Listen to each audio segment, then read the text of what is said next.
All right, this video is going to cover Chapter 8, Section 1, which is sequence and series. Please do not forget at the end of the notes to submit your notes to the assignment for today's classwork. They need to get submitted before the end of the class, but they will earn you a classwork grade. All right, so what is a sequence series? We start with sequence. An infinite sequence, so infinite means it doesn't end. An infinite sequence is a function whose domain is the set of positive integers.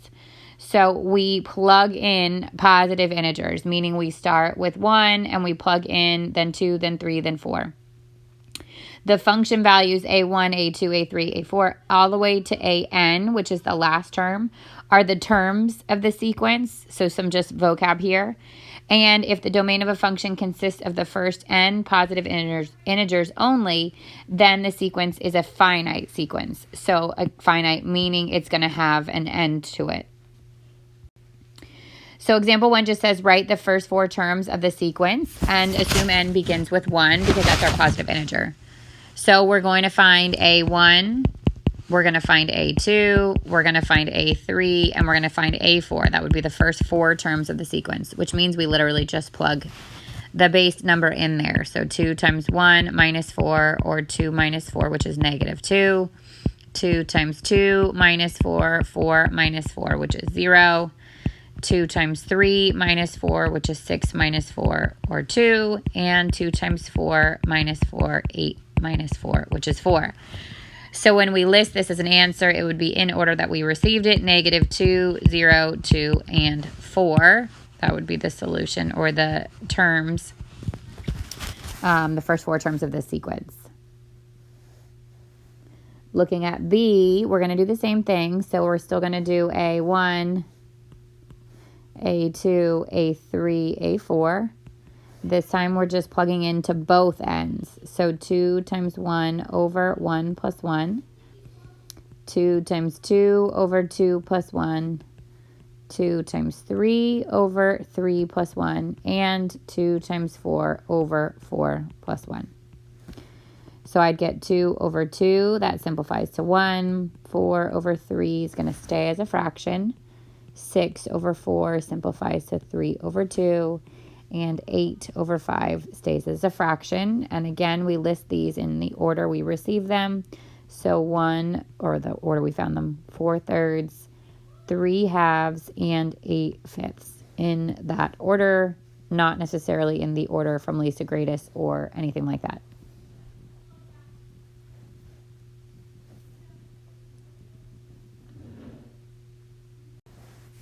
Example 2 says write the first 5 terms of the sequence. So now we're doing 5 terms and the equation just got a little bit more complicated.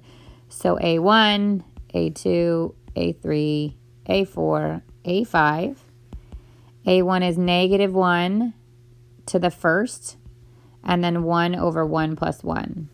Then it'd be negative 1 to the second and 2 over 2 plus 1. Negative 1 to the third and 3 over 3 plus 1. Negative 1 to the fourth, 4 over 4 plus 1. And negative 1 to the fifth, 5 over 5 plus 1. So simplify negative 1 to the first is just negative 1, and then 1 over 2, and this becomes negative 1/2. Simplify negative 1 squared, and that's 1 times 2 over 3, so it's 2/3. Negative 1 to the third is negative 1 times 3/4, and I get negative 3/4. Negative 1 to the fourth, positive 1, 4/5. And negative 1 to the fifth, negative 1, 5/6.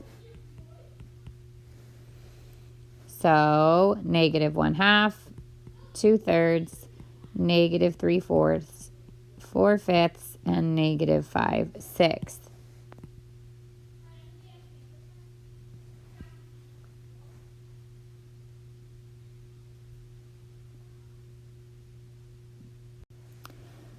Example 3 says find the indicated term of the sequence. So this time it gives me the A sub n formula, and then it says jump directly to A sub 4 or A base 4, which means my n is now 4. So I'd get 4 squared over 2 times 4 plus 1. That becomes 16 over 8 plus 1, or 16 ninths. And I keep it that way because it can't be simplified.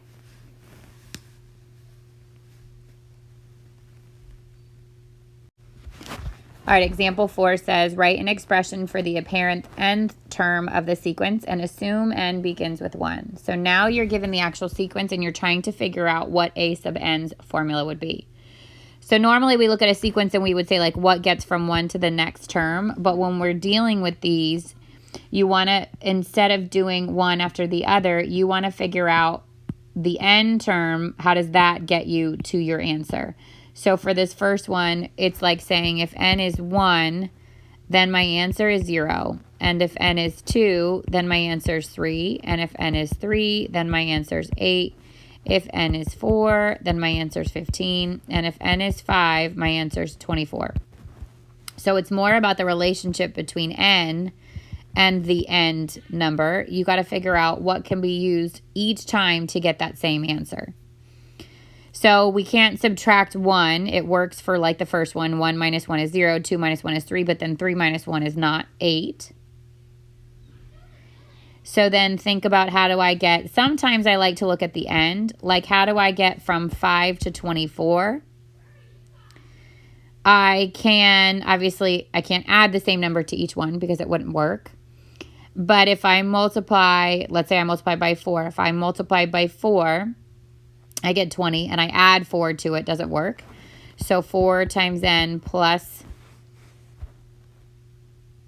4 would be 4 times 5 plus 4, and that would give me 24. But if I go to the next one, 4 times 4 plus 4 is 16 plus 4, and that's not 15.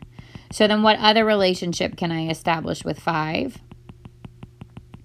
What about 5 times itself? So 5 times 5 minus 1.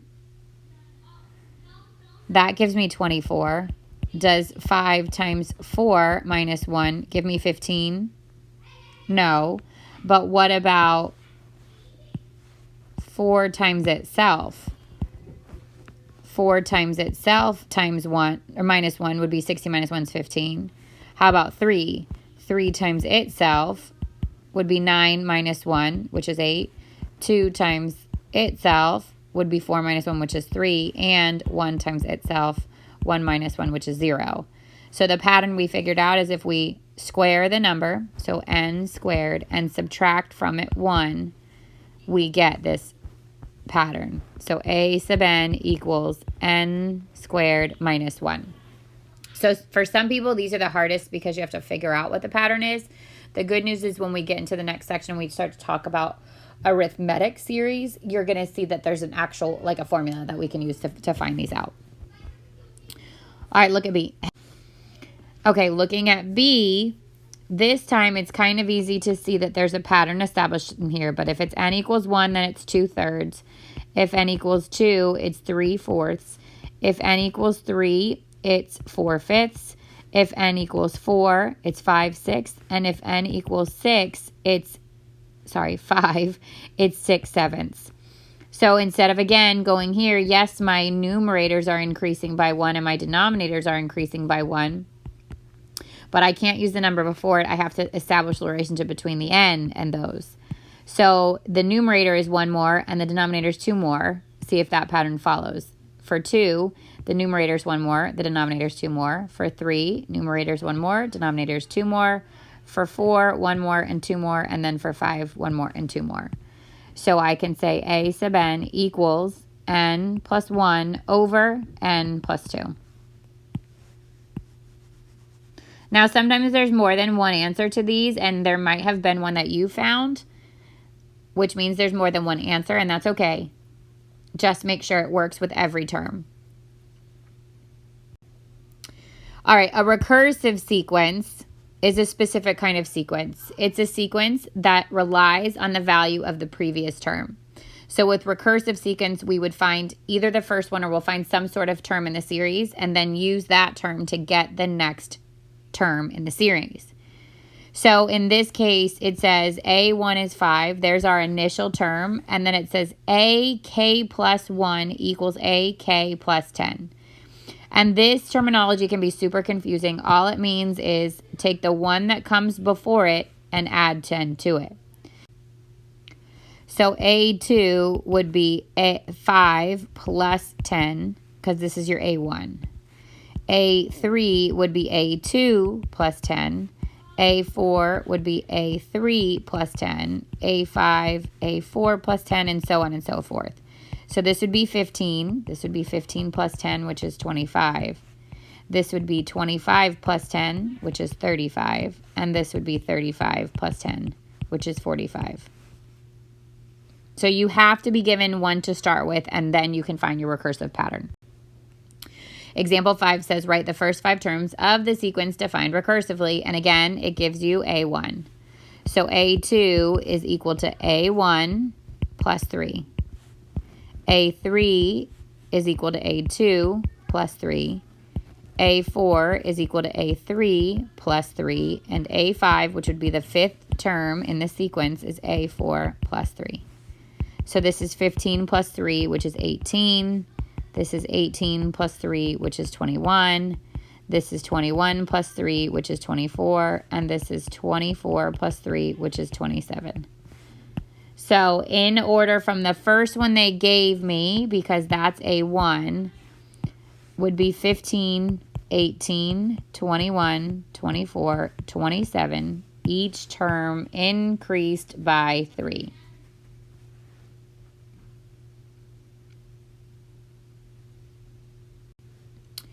Example 6, write the first 5 terms of the sequence defined recursively, then use a pattern to write the nth term of the sequence as a function of n.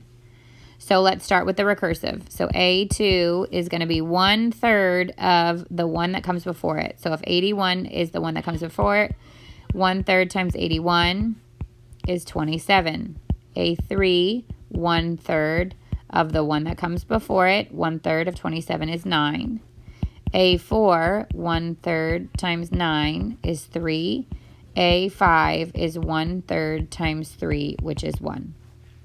So my sequence is 81, 27, 9, 3, and 1. Now here's the tricky part. To set up figure out the actual equation, instead of it being recursive, because the initial equation that we were given is recursive, we're saying when A is 1, my answer is 81. When A is 2, my answer is 27. When A is 3, my answer is 9. When A is 4, my answer is 3. And when A is 5, my answer is 1. So how do we get a relationship between the left side here and the right side here? First of all, it's decreasing. So I can't add something. I can't multiply by something.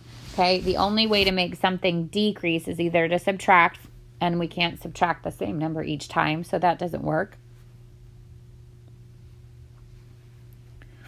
Or when we take something like a fraction and we raise it to a power, the smaller it gets.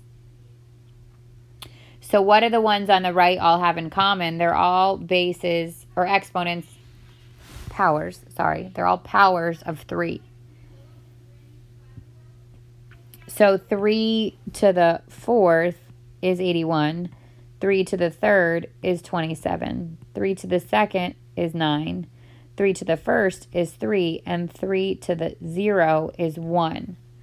So the question is, how do I make 3 have an exponent of 4 by plugging in a 1, 3 by plugging in a 2, 2 by plugging in a 3, 1 by plugging in a 4, and 0 by plugging in a 5? Because those exponents are decreasing, I know I can't add. So I can't say something like n plus a number, because that would always increase. It would be n plus 1, n plus 2, n plus 3, n plus 4, n plus 5. So what about n minus a number, or a number minus n? What minus 1 is going to give me 4? That's 5. What minus 2 is going to give me 3? That's also 5. What minus 3 is going to give me 2? That's also 5. 4 minus 1 is also going to, or sorry, 5 minus 4 is going to give me 1. And 5 minus 5 is going to give me 0. So one of the terms you can use here is 3 to the 5 minus n, and that will establish that pattern. And again, I think that's probably the hardest part of this section, because these are not in, we will eventually learn a formula to finding the raised to a power. All right, factorial notation is something that you should have seen as long ago as elementary school, okay? But for some of you, it's probably been a little while. Factorial is the exclamation mark. So that is not like N as an excited N, like N. That's not what that means. That means that it is that number times one less, times one less, times one less, until you get to 1. So 5 factorial is 5 times 4 times 3 times 2 times 1. 10 factorial would be 10 times 9 times 8 times 7 times 6 times 5, all the way down to 1. A special case that you can't find any other way, you can't like multiply this out. If your calculator has factorial, you can find it. But without that, you would not be able to find it, is that 0 factorial is just 1.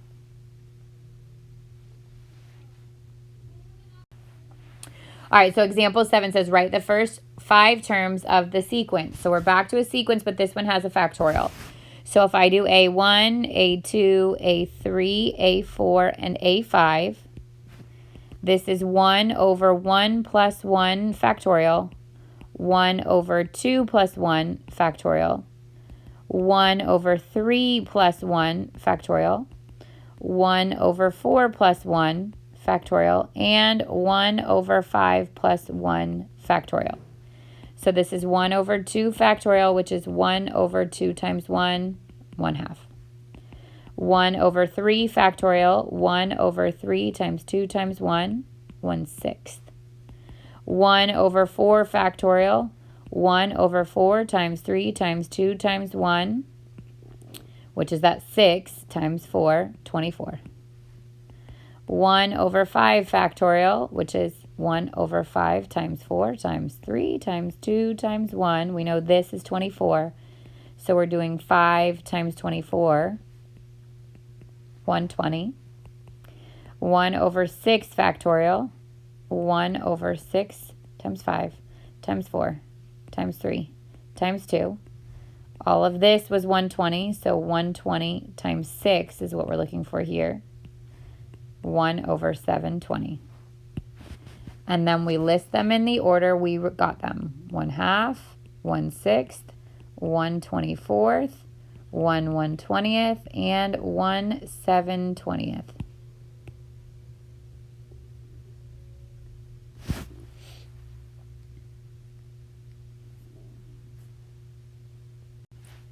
Okay, this one is just simplifying the factorial expression. So when you look at A, one way to work this out is literally do 5 times 4 times 3 times 2 times 1 over 7 times 6 times 5 times 4 times 3 times 2 times 1. Now you can multiply that all the way out and then simplify it, but that would be a nightmare. I can cross through what I've got, and I'd end up with 1 in the top, 7 times 6, or 1 over 42 in the bottom. So that's a pretty fast way to do it, but there's even a faster way. When you're simplifying factorials that have a fraction, you want to take the larger factorial and break it down until it hits the smaller one. So if I have 5 and 7 in the 5 in the top and 7 in the bottom, 7 is obviously bigger. I'm going to leave the 5 alone. I'm going to take the 7 and multiply it times 6 and then times 5 factorial, because that would continue to go all the way down to 1. Now I can cancel these out and I end up with 1 over 42. So the rule on simplifying fractions that have factorials is just take the larger factorial, break it down until it hits the smaller, and then cancel through that and the smaller one, and you'll be able to reduce your fraction. Okay, B is a factorial, but it doesn't have numbers, right? But think about what we just said. Which would be bigger, the n plus 2 or the n? I hope in your head you just said n plus 2, okay? That's bigger. So if I break that one down, what would be 1 less than n plus 2? It would be n plus 1. What would be 1 less than n plus 1? And that would be n. So I have n factorial over n factorial. Those cancel. And this is just n plus 2 times n plus 1, which you can leave that way. Okay, you don't need to distribute it out. Obviously, if you distribute it out, you could get a trinomial, but you don't need to. You could leave it just the way it is.